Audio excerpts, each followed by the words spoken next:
శాస్త్రాలు పేరు చెప్పి శకునాలు, దోషాలు, కీడు, అరిష్టం లాంటి పదాలు వాడి జనాలలో మూఢనమ్మకాలను ప్రేరేపించేవారు కుప్పలు తెప్పలుగా తయారయ్యారు.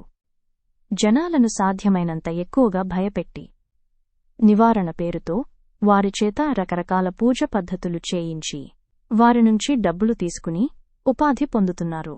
సాంకేతికతను తక్కువ చేసి మాట్లాడేవాళ్లు పురాతన పుస్తకాలలో ఉన్నట్టు నమ్మించి మూఢనమ్మకాలను గొప్పవిగా ప్రచారం చేస్తున్నారు. ప్రజలు వారి మాటలను నమ్మి తమలో సహజంగా ఉన్న విజ్ఞతను చంపుకొని మూఢత్వాన్ని నింపుకున్నంతకాలం వారి ఉపాధికి తిరుగులేదు.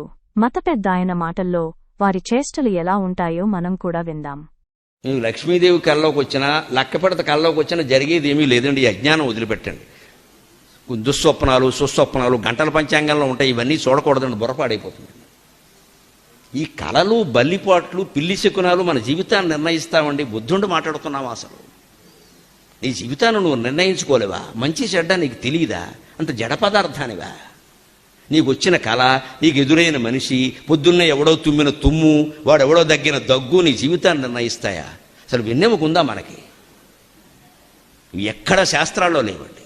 తర్వాత పుట్టుకొచ్చేయండి ఇవన్నీ వ్యాపారాల కోసం. ఇప్పుడు వాటితో కోట్ల వ్యాపారం జరుగుతుంది. కోట్లే. చేతిలో గీతలను బట్టి చెప్పేస్తాడు ప్రతివాడు జాతకం. ఇక్కడ గుర్తులను బట్టి పిల్లలు ఉంటారట. ఈ గుర్తులను బట్టే ఇంకోటి గట్టిగా గెలుకుంటే ఇంకోటి పడతాడు. ఇప్పుడు 60 ఏళ్ళకి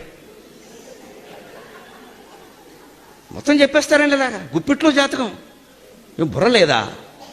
చెప్పేవాడు చెబుతాడమ్మా, వాడికి డబ్బులు కావాలి, మనం పిచ్చి వదవలం కావాలి, మనకి బుర్ర లేదా? ఇవన్నీ నమ్మడమును ఇప్పుడు పైగా 60 పూర్వకాలం వాళ్ళు నమ్మితే లేదండి. నేను బాధతో ఎందుకు చెబుతున్నానంటే 25 ఏళ్ల పిల్లలు వీటిని నమ్ముతారండి. దేశం ఏమైపోవాలి? నీ మీద, నీ విజ్ఞానం మీద, నీ ప్రజ్ఞానం మీద, నీ శాస్త్రీయ జ్ఞానం మీద ఈ దేశం అంతా ఆధారపడి ఉందయ్యా. ఓ యువతి, ఓ యువక, మీరు నమ్మడం ఏంటి? బుద్ధి ఉందా లేదా?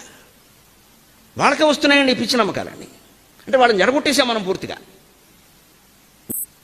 ఈ పిచ్చి నమ్మకాలు వదిలిపెట్టాలి. జన విజ్ఞాన వేదిక ఉత్తమ పౌర సమాజం కోసం పనిచేస్తున్న స్వచ్ఛంద సంస్థ.